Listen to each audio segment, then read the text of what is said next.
Yeah, so this machine, this is a La Marzocco. La Marzocco machines are considered to be among the very best. This actually first made its home in the first Starbucks in Chicago, probably in the early 80s or late 70s. And we bought it from one of the main engineers at La Marzocco. It was sitting in his basement. And we had a set of things that we wanted in this machine. First of all, we wanted it to look like a tube amplifier from the same era. It's this American walnut all over, glass panels. And then we also wanted the technology inside to be the very best available. Basically like the Pimp My Ride of espresso machines. And so, yeah, you know, you may not have all the perfect tools, but the really essential piece of equipment that everybody needs to have, coffee, just the coffee product itself, the roasted whole bean coffee, nothing more than 2 weeks old. And that is the most important thing. Okay, cappuccino.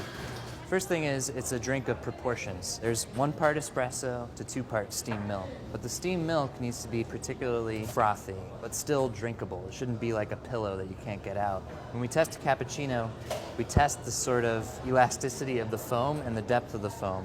Just by using a spoon, I'm just gonna dip it in and pull back. And if it kind of stacks up for a moment and then drops back in, we have a pretty decent quality cappuccino foam. So before you start any of the major preparation steps of the cappuccino, it's important that you pour your milk so that it's ready to go. Take your really high quality, delicious milk. Pour about 5 ounces into a small 12-ounce steam pitcher.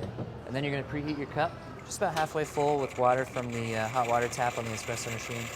Set that down on the counter, and then I'm gonna start preparing my espresso. Knock out the puck and dry off the inside of the basket with my towel. Drying directly into the portafilter. Compact, distribute nice and evenly. Tamp, give a little twirl. Then I'm gonna purge out the group really quick. Insert the portafilter. Start my shot. Toss out that pre-warming water. Put the cup directly under the spouts here. And as that's happening, I'm gonna steam my milk. There's actually 2 phases. The first phase is called the stretch. I'm gonna insert the steam wand, but it's just gonna be right at the surface so that when I turn it on, it's gonna start to incorporate air. It'll be like a suction sound. That's the sound of a stretch. The second stage is called the roll. It's where I have the tip of the steam wand below the surface of the milk, and it's pushing the milk clockwise to incorporate the foam with the rest of the milk. You're gonna get the sweetest milk between 130 and 140 degrees, which you can actually test just to make sure you're within the range. And it should look like sort of a white chrome, have a really glassy texture. I'm also gonna loosen up my espresso by swirling it. I'm gonna pour the milk directly in. Start out pouring from high, and as the cup fills, bring it right down on top. Finish it with a little heart.